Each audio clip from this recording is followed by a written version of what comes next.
question, I run a communications firm called Obaidat. Yeah. This is so funny I'm doing this with you because you already know it, but my journey started about 10 years ago. Okay. And I've always known I wanted to be an entrepreneur. It goes back to a story that my mother kind of freaked me out with, which is when she worked in a bank for a very long time, and she came home from work one day and said, her leave got rejected for whatever reason. Okay. Somebody had to be in and she couldn't leave at the same time, and she said, don't ever work for somebody that your own boss. Yeah, so that really changed me, and I've always known I wanted to work for myself. I started a publication when I was a student in London for about 2 years, and it kind of organically I started drawing clients and project stuff, so I decided to create a different arm to my company, which was the agency, and then that took off for the past, it's been a success story.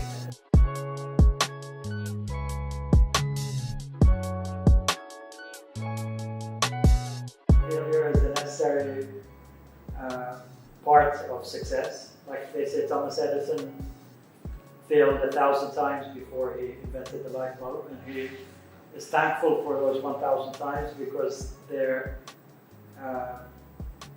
you tried it and you know that it doesn't work. So that you should be thankful for that failure because you know that you've reached a dead end, and you know that you need to work on something else.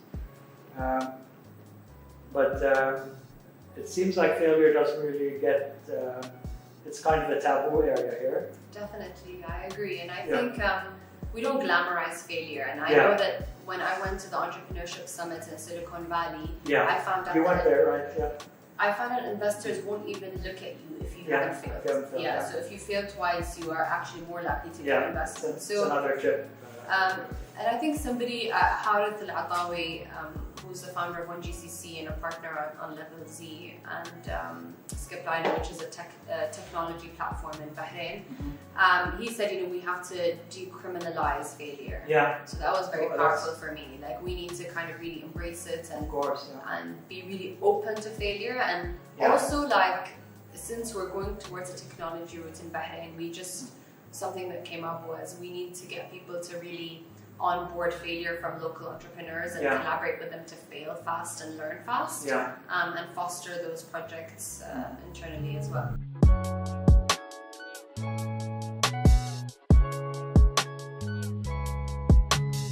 I always feel like everybody wants to present themselves in the best way possible, and if you look at like LinkedIn or Instagram, like it's everybody, you put your best moments and you curate and you edit to show the best parts of yourself. That's why there's this whole movement of people who are sharing pictures that are real and raw and saying, this is what my life really is. It's not like what people think it is. But I feel like it's very strategic, and I mean, in my CV, I don't talk about my failure or my bio, but like when I speak, and if the session is about entrepreneurship, and I strategically, like, I don't talk about all my failures or my mistakes, because there's so many, which I've learned from, but I pinpoint the ones that I think add the most value to the audience as well. But I think that's just how people are wired now.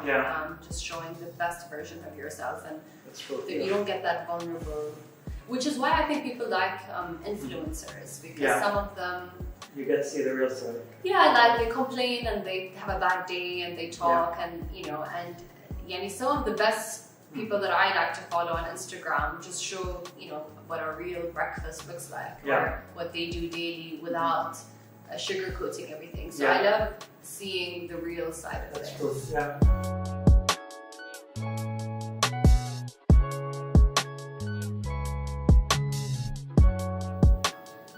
It's interesting to see young women, especially entrepreneurs in Bahrain, who actually do something substantial.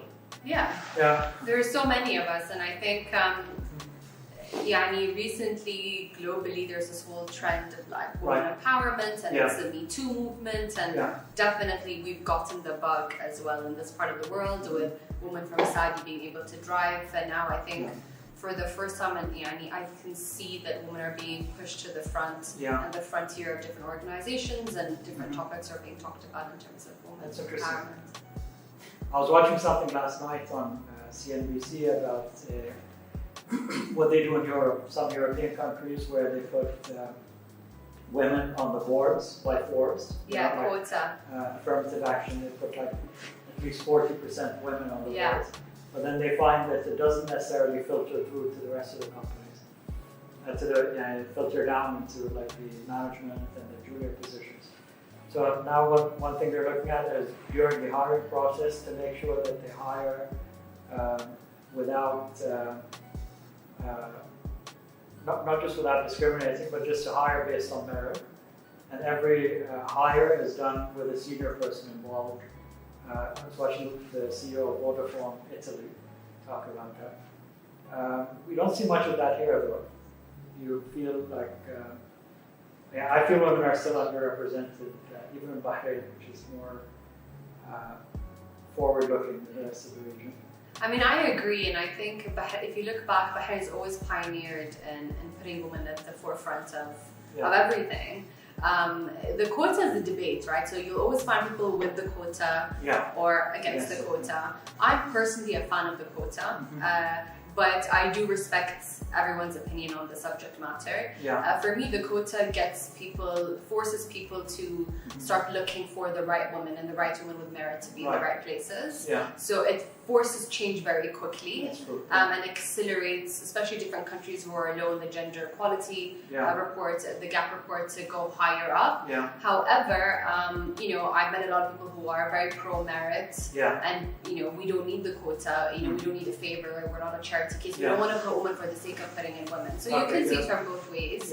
But personally, I think the quickest way to see action and more women in leadership roles is definitely the quota. I agree with that.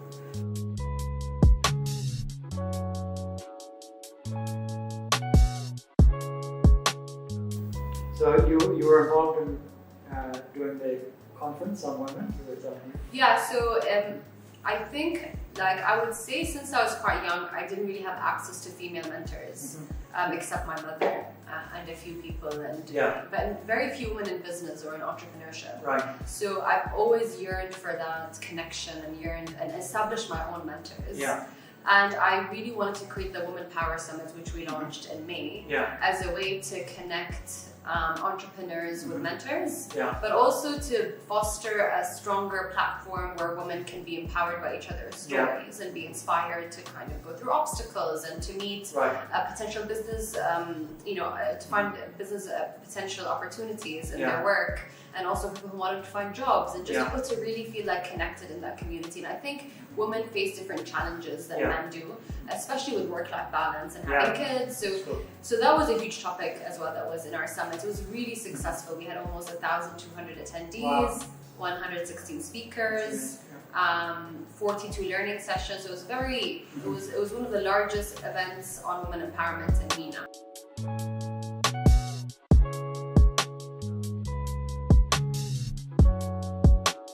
These days you can work from anywhere.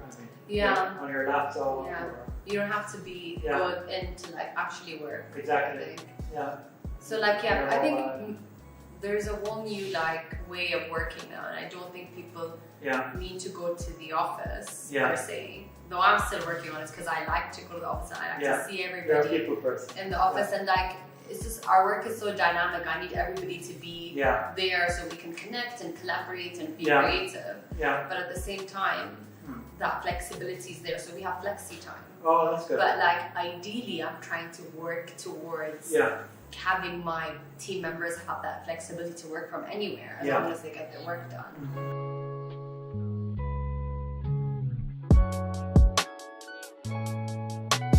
I find it interesting to think about what gives you energy, because sometimes at the end of the day, I find that I just have no energy. Or sometimes at the end of the day, I have so much energy that I can't even sleep. But I've never thought about why that is. Right? I'm literally going through this phase now where I am trying to understand why some mornings I'm super fresh. I don't change anything. I sleep the same way, I'm eating the same things. But today I have great energy, and the next day I'm a bit lethargic and heavy. So I think understanding food habits, And thoughts maybe. Thoughts like, I don't know, meditation or working out, but it's for me, I'm understanding it has a lot to do with food. Okay. I think, food gives me different energy, Annie. And sometimes if I see too many people in one day, it can also reverse, and it's like, at the end of the day, I can't even speak. Like, I'm done. Yeah. Like, I go home and I'm just like, I don't want to speak to anybody. I just want to watch trash TV and just, completely switch down. Yeah. With me, it's the thoughts that, I tend to be, I guess my brain is just wired like that. That if I, think something negative, then I think of another negative thing, then another thing. And then by the end of the day, I just want to slide down. It's too many, it's like a spiral. It is, I don't know if everyone's like that, but then if I get going with positive things and a few good things happen, there's also the external factors, then I find that by the end of the day, I can't sleep. I need a drink to sleep. I mean, to me, that's, being able to control your thoughts is like a incredible skill to have, because I've heard, I meditate, so I understand from meditation that if you have too many thoughts, it affects your behavior. So if you're really, there's too much noise in your head and it's negative, you actually can have anxiety attack, for example. But if you can channel your thoughts and pick and choose your thoughts, which happens by controlling what's you think about, you can be a lot more calm and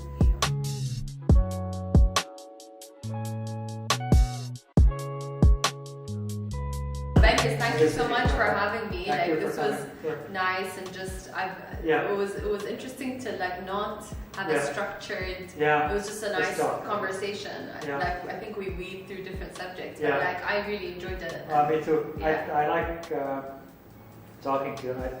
I knew that it would be easy to talk to you. Quite easy to talk to.